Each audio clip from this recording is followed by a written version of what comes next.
Oi, gente. Então, hoje é a nossa última aula antes das férias, né?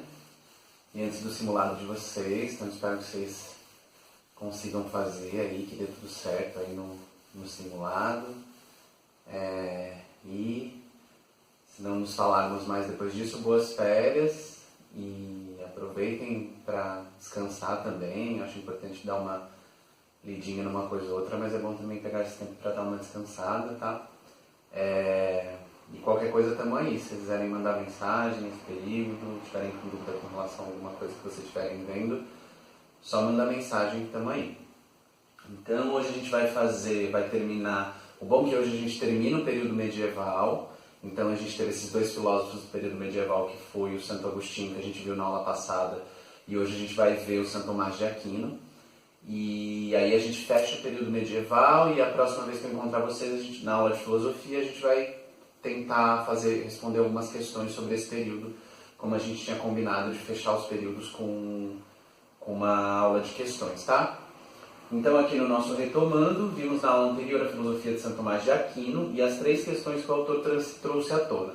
Então a questão da interioridade. Então é importante lembrar que Santo Agostinho ele se baseou na filosofia de Platão. Então lembrou que tinha um mundo sensível e um mundo suprassensível, ou seja, o mundo das ideias, um mundo onde tudo era perfeito. E Santo Tomás de Aquino ele mudou esse eixo. Em vez de ter um mundo embaixo que é imperfeito e um mundo em cima que é imperfeito, Santo Agostinho inverteu modificou esse eixo, trazendo para uma realidade interna. Então ele constrói esse conceito da interioridade, que vai ser o início do conceito que a gente tem hoje de subjetividade, essa ideia de um indivíduo, de um eu aqui que é particular e que só cada um tem acesso ao seu eu privado, né, a parcela privada do mundo que é nosso mundo interno. E o mundo de fora, então o mundo interior e o mundo exterior, o mundo íntimo e o mundo dos objetos, das coisas. E a história a partir da cidade de Deus, então a história é pensada a partir das cidades que são construídas baseadas numa referência de Deus e das que não são. E também, o que era uma marca da época, essa tentativa de conciliar fé e razão, já que todo o pensamento, tudo que existisse naquele período medieval precisaria estar alinhado com as ideias cristãs. Então vimos que o autor se apoiou grandemente na perspectiva de Platão, né, como a gente já falou, no mundo suprassensível, ou seja, um mundo que está além do mundo sensorial, que seria a fonte exclusiva da verdade. Que isso também a gente já comentou, acho que é uma coisa que a gente vem falando, por isso que é importante estar bem claro essa marca inicial da filosofia, porque esse pensamento, como eu já disse outras vezes, ele é carregado ao longo da história da filosofia, e essas discussões, às vezes, elas só se atualizam, mas os princípios permanecem os mesmos. E aí hoje a gente vai ver Santo Tomás de Aquino, que também é um filósofo medieval, mas ele não é contemporâneo, ou seja, ele não compartilha o mesmo tempo que o Santo Agostinho. Eles nasceram, embora sejam filósofos medievais, eles nasceram em períodos muito diferentes. Então, o Santo Tomás de Aquino, apesar de ser um filósofo medieval, não é contemporâneo do Santo Agostinho, como eu acabei de falar. O autor viveu no auge das invasões bárbaras, em outras palavras, no final do Império Romano. Isso significa que Santo Tomás vivenciou o início da mudança cultural, que aos poucos foi abandonando o isolamento feudal, dando espaço para as relações comerciais começassem a florescer. Ou seja, o Santo Agostinho ele estava presente ali no início da Idade Média, ali, logo no começo. E o Santo Tomás de Aquino estava ali presente mais para o final. Então, quando esse estilo de vida feudal ele estava começando a ser abandonado em função das trocas comerciais, da criação dos burgos, enfim, que ia dar início para toda aquela mudança, aquela construção das cidades urbano-industriais que a gente viu nas aulas de sociologia, tá? Então ele viveu no princípio desse movimento, ainda não era uma coisa tão espalhada pela Europa, mas já estava começando a acontecer em pequenos pontos, tá? Sua obra principal é a Suma Teológica, é a mais conhecida dele, né? Cujo princípio fundamental baseado em Aristóteles era: para conhecer Deus, primeiro é preciso entender seus efeitos no mundo prático. Então, assim como Santo Agostinho baseava sua filosofia na filosofia platônica, o Santo Tomás de Aquino, por outro lado, baseava sua filosofia na filosofia aristotélica, na filosofia de Aristóteles.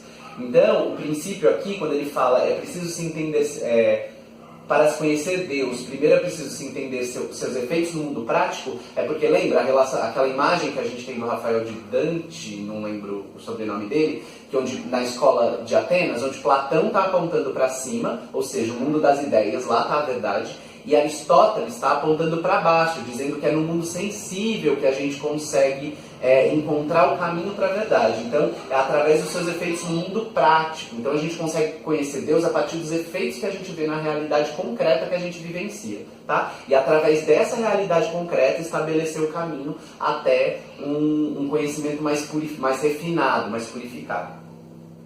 Aí eu botei uma imagem para vocês aqui do Aristóteles, da imagem aqui do gatinho sendo alimentado sendo a escolástica alimentada por essa figura que é o Aristóteles. Escolástica é o nome,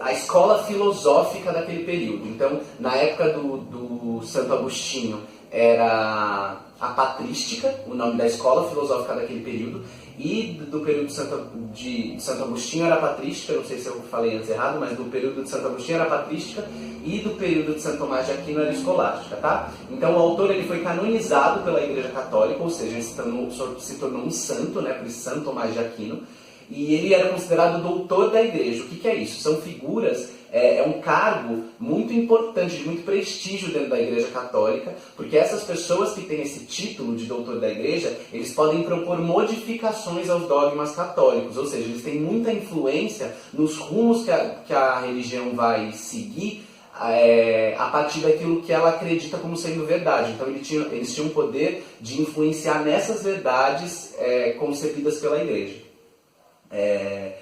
Então ele viveu nesse período, nessa escola filosófica, período filosófico conhecido como escolástica, e seu trabalho foi profundamente influenciado pela obra de Aristóteles. Isso a gente viu, assim como Platão influenciou a obra de Santo Tomás de Aquino.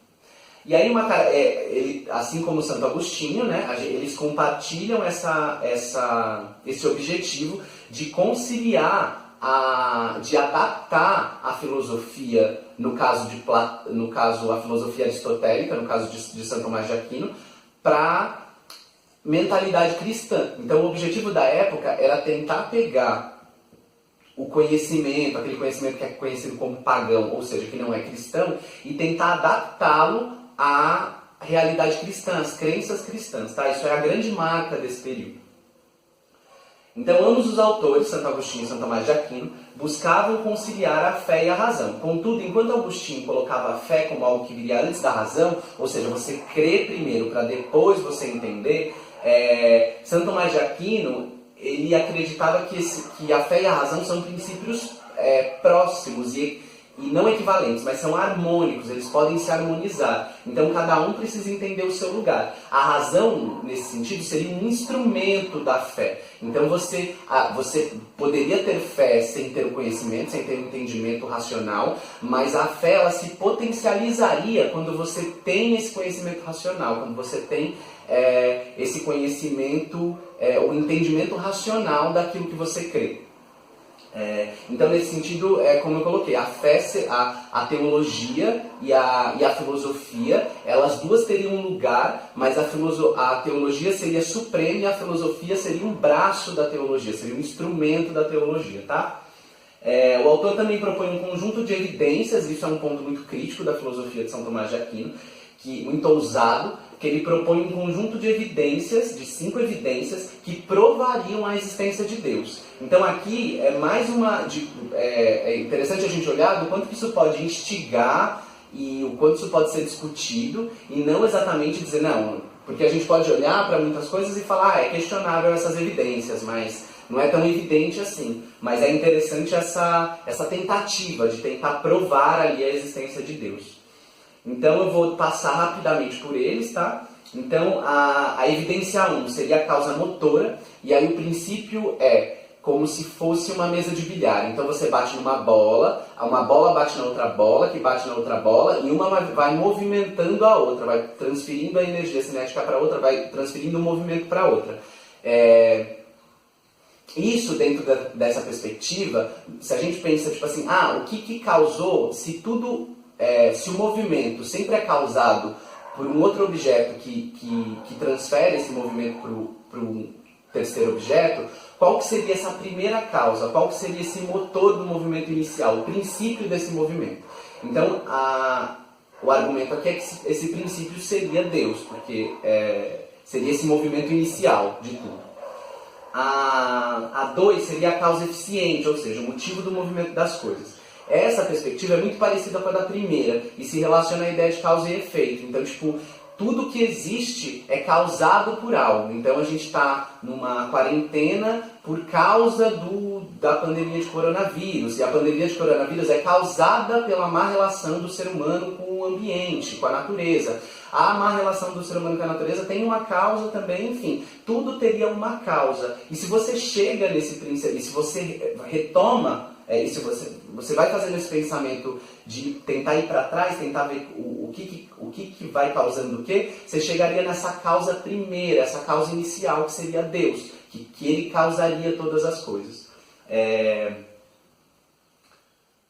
2 a 3, o contingente necessário, porque as coisas são do jeito que são. Então, esse princípio é também parecido com os dois anteriores, no sentido de que todo ser que existe, ele precisa ser criado por algo, ele não existe por si mesmo, não é uma geração espontânea. O ser não nasce dele mesmo, ele precisa ser criado por outros seres. Então, o mesmo pensamento indo para trás. Então, se, sei lá, dois seres humanos criam um ser, uma criança, geram uma criança, uma árvore gera frutos, mas se você for indo para trás, qual que seria esse primeiro gerador de tudo, o criador de tudo? Então, novamente, a gente encontraria a figura de Deus.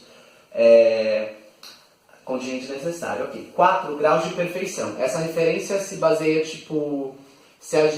por que a gente tem essa referência de coisas que são perfeitas? Então a gente tem a ideia de uma coisa que, isso é mais ou menos, isso é ok, isso é legal, isso é muito bom, isso é perfeito. Então a gente tem essa gradação, esse termômetro da perfeição, entendendo que o topo desse termômetro seria a perfeição. Como no mundo não existe nada que seja perfeito, de onde que a gente tiraria essa referência? Isso só poderia vir de Deus. Tá? E a 5ª e última é a finalidade do ser, o motivo para existir das coisas. Então, essa perspectiva se baseia na existência de ordem. Então, a gente sabe, por exemplo, que de um casulo nasce uma borboleta, que um casal de hipopótamos tem um filhote hipopótamo, um casal de ser humano tem um bebê humano, e que a natureza ela é ordenada. As coisas elas acontecem de uma maneira regular. E isso só poderia predizer a existência de uma inteligência divina que faz com que as coisas sejam ordeiras, que tem uma inteligência por trás dessa criação, que ela tem uma ordem, que ela sempre se repete em certa medida. Então a natureza é diversa? Ela é diversa, mas você não espera ver de um casulo saindo uma aranha. Você espera que de um casulo saia uma borboleta e que isso se repita ao longo do tempo. Então isso indicaria uma existência por trás da criação. Tá? E esse é o 5º princípio. É interessante dar uma olhada nesses princípios e ter um pouco a referência deles na cabeça, porque algumas questões perguntam, esse princípio, esse princípio e esse princípio, qual deles não é um princípio de Santo Agostinho? Então seria interessante ter, pelo menos por alto, entender um pouco, porque eles são um pouco parecidos. O primeiro, o segundo e o terceiro dizem um pouco sobre uma mesma coisa, então seria interessante ter essa referência na cabeça, tá? E aí, por último, só para a gente contextualizar um pouco mais o período em questão é conhecido como escolástica, pois corresponde à formação das primeiras escolas, das primeiras universidades cristãs. Então, por conta da expansão do cristianismo da Europa, da formação de novos padres. Então, as grandes universidades foram construídas nesse momento para tentar formar esses padres e sanar essa necessidade de formação dos padres por conta da expansão da Igreja Católica. E uma das grandes universidades construídas nesse período é a Universidade de Salamanca.